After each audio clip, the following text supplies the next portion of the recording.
Bismillahirrahmanirrahim. Assalamualaikum warahmatullahi wabarakatuh.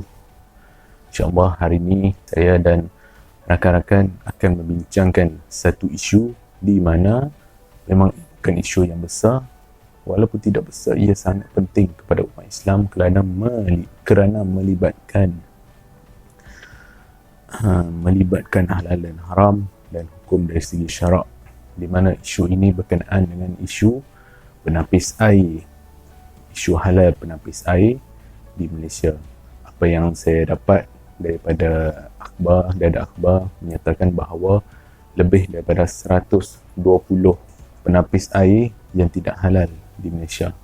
Dan isu ini kami akan rungkaikan, kami akan mencari solusi dan kami akan menguraikan dengan lebih mendalam lagi insya-Allah. Dan isu ini juga penting kepada umat Islam, di mana kita perlu mencari makanan atau sumber yang halal, bersih dan yakin kepada diri dan keturunan kita insya-Allah. Okey. Pada permulaannya, air merupakan salah satu sumber yang sangat penting kepada manusia, tumbuh-tumbuhan dan haiwan. Lebih-lebih lagi kepada manusia, di mana ia amatlah penting kerana tanpa air manusia tidak dapat meneruskan kehidupan. Tanpa makanan manusia mampu meneruskan kehidupan, tapi tanpa air manusia tidak mampu untuk meneruskan kehidupan. Dengan itu Allah Subhanahu Wa Taala menyatakan dalam surah Al-Hujurat ayat yang ke-30, A'udzubillahi minasyaitonirrajim. وَجَعَلْنَا مِنَ الْمَاءِ كُلَّ شَيْءٍ حَيٍّ. Maksudnya, dan kami jadikan dari air tiap-tiap benda yang hidup. Dalam usaha mendapatkan minuman yang bersih seiring dengan teknologi pada zaman sekarang ini telah menghasilkan satu produk, iaitu penapis air, di mana ia dapat menahan ataupun mengelak ataupun menapis air daripada bahan-bahan logam, bahan-bahan yang melekat dan berbahaya yang boleh mengakibatkan pelbagai kesan yang tidak baik kepada manusia. Dan daripada itu, penapis air juga berperanan dalam meningkatkan ekonomi baik negara kita maupun di negara-negara lain, dan di mana penapis air telah menyumbang sebanyak 6.61 bilion USD dolar pada satu masa. Ia secara langsung menyumbang kepada ekonomi dunia pada zaman sekarang. Bahan-bahan daripada penapis air itu adalah daripada karbon diaktif, polimer, tanah liat, bahan buangan industri, biomas dan beberapa bahan lain, termasuklah tulang haiwan. Jadi di sini kita dari sudut tulang haiwan itu kita perlu mengambil berat mengenainya, sama ada dia daripada sumber yang diragui ataupun sumber-sumber yang haram. Dan seterusnya kita dapat lihat kebanyakannya produk-produk penapis air ini datangnya daripada negara China dan Taiwan. Seperti mana kita setiap maklum bahawa negara-negara tersebut majoritinya tidak beragama Islam dan minoriti sahaja beragama Islam. Jadi kita perlu mengambil satu pengawasan ataupun satu langkah berjaga-jaga dalam memastikan sumber di dalam penapis air tersebut daripada sumber-sumber yang diyakini oleh kita insya-Allah. Bahan-bahan daripada tulang itu akan menghasilkan karbon dan bioseramik, di mana secara ringkasnya karbon aktif boleh didefinisikan sebagai sejenis karbon berongga yang memiliki daya serapan yang tinggi dan digunakan untuk menjernihkan air, menyerap kekotoran dari cecair dan gas dan menghilangkan bau. Jadi di sini kita boleh menyatakan bahawa karbon diaktif ini penting juga, dan daripada karbon diaktif ini dia dihasilkan daripada tulang belulang haiwan, di mana yang itulah kita akan mencari apakah ia daripada sumber yang diyakini.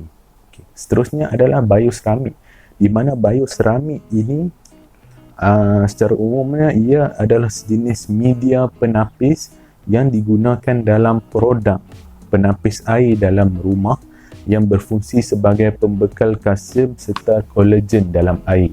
Ia ni sebagai satu bahan yang menghasilkan kolagen dan menghasilkan kalsium di dalam air tersebut supaya manusia mendapat manfaat daripada air tersebut dan mendapat bekalan air yang bersih.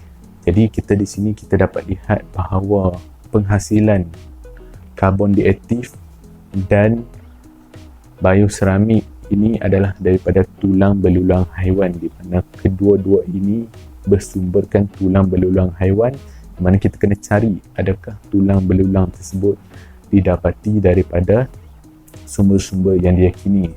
Seperti mana yang kita tahu, penapis air dari yang mahal didapati ataupun sumbernya daripada cengkerang di laut dan sebagainya. Ia suka didapati dan daripada itulah sebabnya ia dijual dengan agak mahal dan ia bersesuaian ataupun bertepatan dengan sumber-sumber yang diletakkan ataupun bahan-bahan yang diletakkan dalam penapis air tersebut. Okey, insya-Allah perbincangan yang lebih mendalam lagi akan kawan saya, akan sahabat-sahabat saya menerangkan dengan lebih mengenai isu ataupun penyelesaian yang dapat dilakukan dalam isu penapis air yang tidak halal di Malaysia, insya-Allah.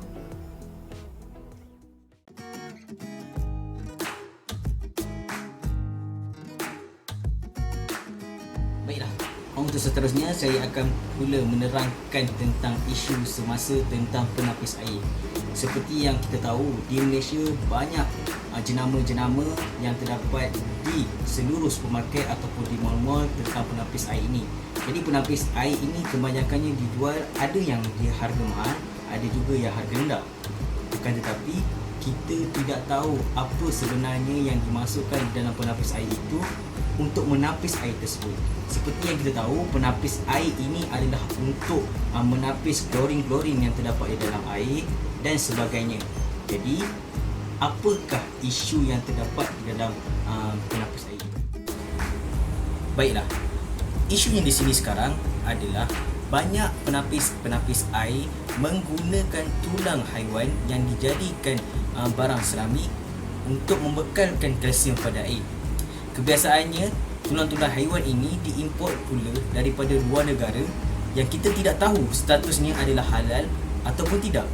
Jadi, di sini kebiasaannya tulang-tulang haiwan ini dijual dengan harga yang murah dan lebih murah daripada bahan-bahan semula jadi yang digunakan untuk membuat penapis-penapis air yang lebih mahal. Jadi kebiasaannya penapis-penapis air yang murah ini menggunakan tulang-tulang haiwan seperti tulang anjing dan tulang khinzir untuk dijadikan bahan seramik tadi untuk membekalkan kalsium pada air. Oleh itu, disebabkan kebanyakan masyarakat Malaysia selalu menggunakan penapis air sebagai kegunaan utama mereka di dalam rumah, maka satu kajian telah dibuat dan dikeluarkan kenyataan ini di dalam Harian Metro oleh Dr. Mahyudin, iaitu pensyarah daripada Universiti Sains Islam Malaysia. Beliau berkata bahawa tulang-tulang haiwan ini yang digunakan sebagai karbohidrat ini kebanyakannya adalah daripada sumber yang haram dan ia banyak dikeluarkan daripada negara China. Ini termasuklah tulang-tulang haiwan yang asalnya halal digunakan tetapi mempunyai keraguan daripada segi cara sembelihan sebelum dijadikan sebagai karbon aktif untuk dimasukkan di dalam penapis air ini. Walau bagaimanapun, selain daripada tulang-tulang haiwan yang haram tadi dijadikan sebagai penapis air ataupun karbon aktif dalam penapis air, terdapat banyak bahan-bahan semula jadi yang boleh digunakan di dalam penapis air tersebut. Seperti mana yang diterangkan oleh Dr. Muhyiddin, iaitu bahan-bahan semula jadi yang boleh digunakan iaitu seperti sirih ikan tilapia ataupun tempurung kelapa ataupun cengkerang laut yang disahkan halal. Menurut Harian Metro juga, terdapat lebih daripada 120 penapis air yang masih diragukan status halalnya. Jadi isunya di sini adalah, adakah tulang haiwan yang digunakan di dalam penapis air ini boleh digunakan untuk dijadikan penapis air, ataupun sebenarnya penapis air yang digunakan ini adalah salah dan haram di sisi Islam.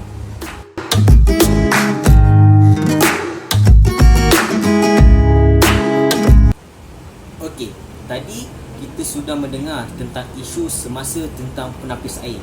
Jadi sekarang ini kita akan dengar pula bagaimana penggunaan sumber-sumber daripada haiwan di dalam penapis air mengikut syarak.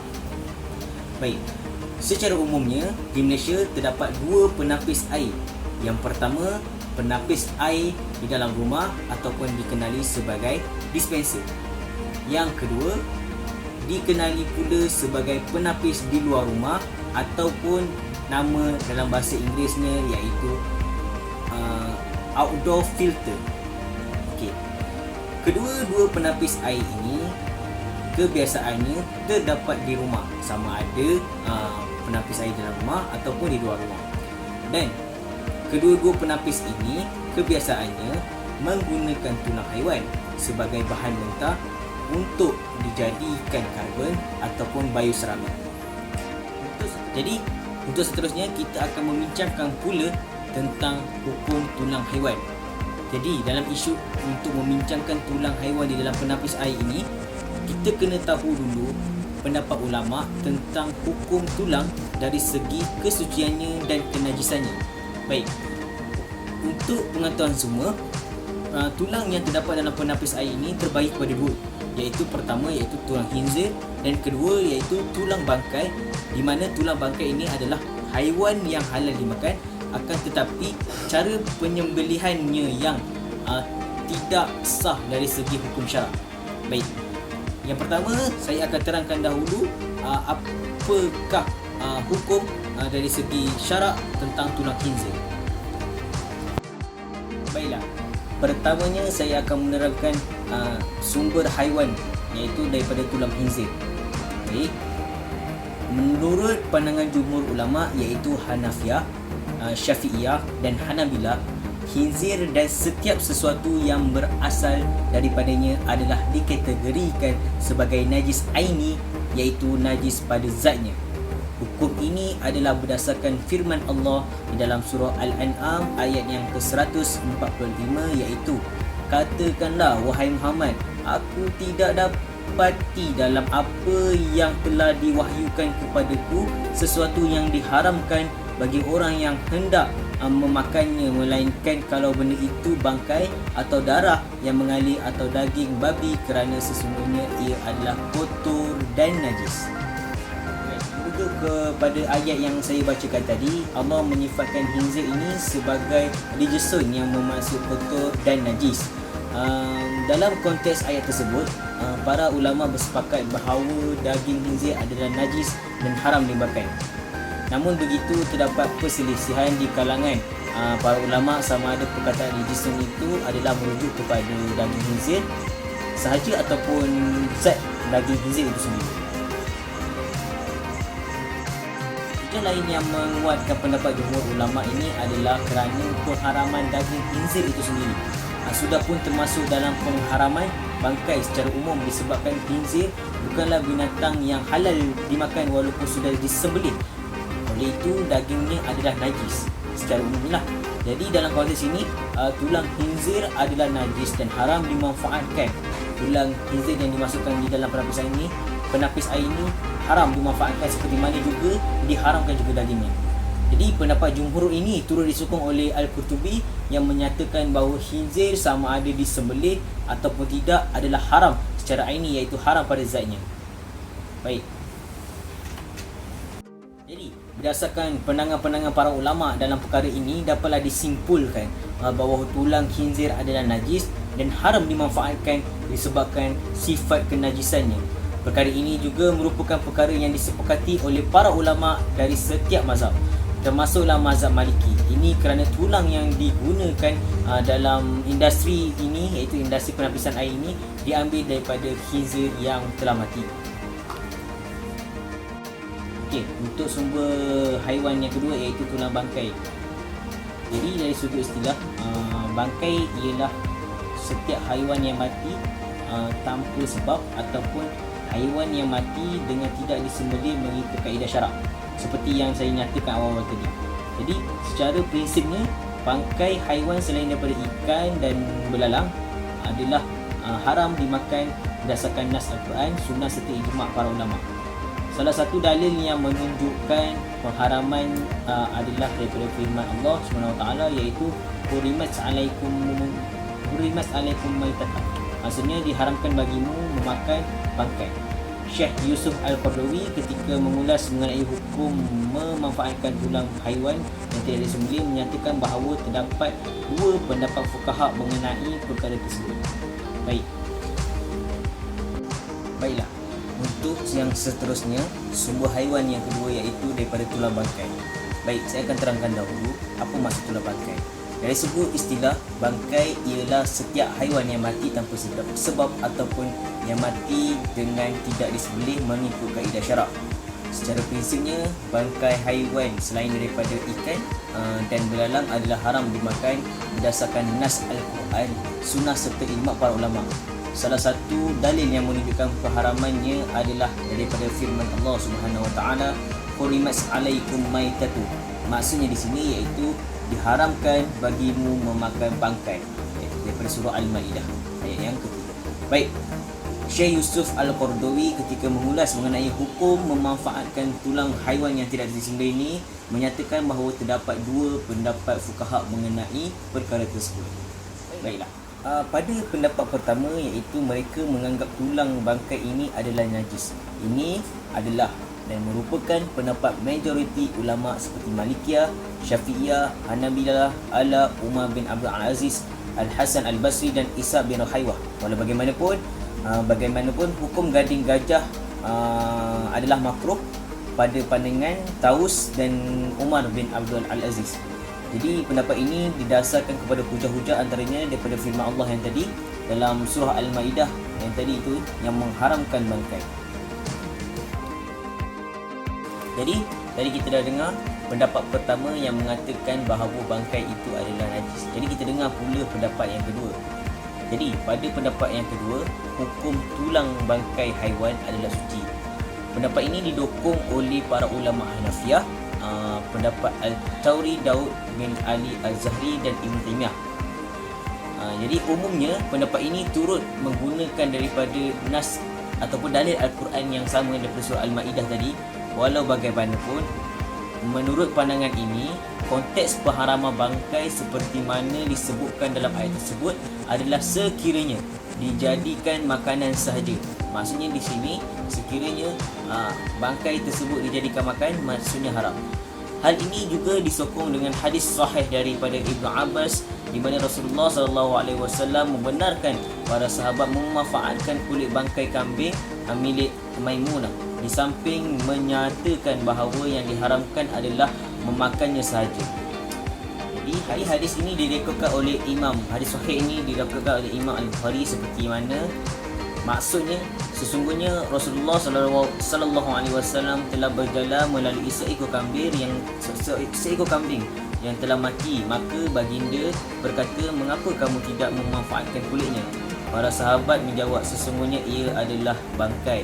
Baginda berkata, "Sesungguhnya apa yang diharamkan adalah memakannya sahaja." Jadi hadis ini dalam hadis ini mereka menyatakan tentang pendapat mereka dengan menggunakan hadis sahih ini. Baik. Jadi hukum tulang ini juga turut disamakan dengan kulit menerusikan kaedah qiyas. Berdasarkan hadis yang saya bacakan tadi, Ibnu Abbas di atas, bahkan darah dan kekotoran yang terdapat pada tulang adalah lebih sedikit jika dibandingkan dengan kulit. dalam isu kulit bangkai haiwan, Rasulullah SAW menyatakan bahawa ia boleh dimanfaatkan setelah dibersihkan segala kekotoran dan lendiran yang menjadi sebab kepada kenajisannya. Oleh itu, tulang juga menjadi suci setelah dibersihkan. Berdasarkan semua perbincangan yang kita telah lakukan tadi, saya lebih cenderung kepada pendapat yang kedua yang menyatakan bahawa bangkai najis ini bangkai najis ini adalah suci apabila dibersihkan berdasarkan hadis daripada Rasulullah SAW tadi. Jadi pandangan yang saya pilih ini turut juga dipilih oleh beberapa ulama yang hebat, iaitu seperti Syekh Al-Qardawi. Jadi walaupun begitu, di Malaysia dalam konteks industri halal, pendapat yang dipilih adalah daripada pendapat pandangan jumhur ulama dan mazhab Syafi'i, di mana mereka menyatakan bahawa bangkai haiwan ini dari segi syaraknya tidak boleh dan merupakan najis. Jadi di Malaysia, mana-mana tulang haiwan, iaitu khinzir ataupun tulang haiwan dan bangkai haiwan yang digunakan untuk menjadikan untuk diletakkan di dalam penapis air, dikira tidak boleh. Dari segi hukum syaraknya, ia adalah najis semata-mata dan tidak boleh digunakan di dalam penapis air.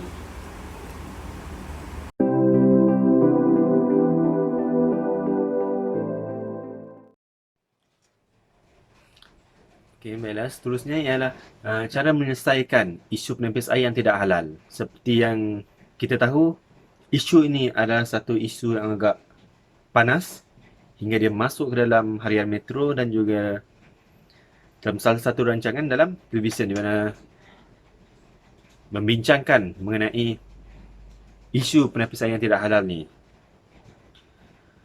Okey, baiklah. Jadi di sini kita akan membincangkan bagaimana cara hendak mengatasi isu penapis air yang tidak halal. Okey. Yang pertama ialah cara kita mengatasinya ialah sebagai pengguna. Jadi di sini sebagai seorang pengguna, kita kena berhati-hati dalam membeli penapis air yang tidak halal. Jadi sebagai pengguna, perkara pertama yang kita perlu lakukan ialah kita selidik dahulu bahan yang digunakan dalam penapis air. Sama ada bahan yang digunakan ialah bahan yang organik ataupun bahan bersumberkan tulang.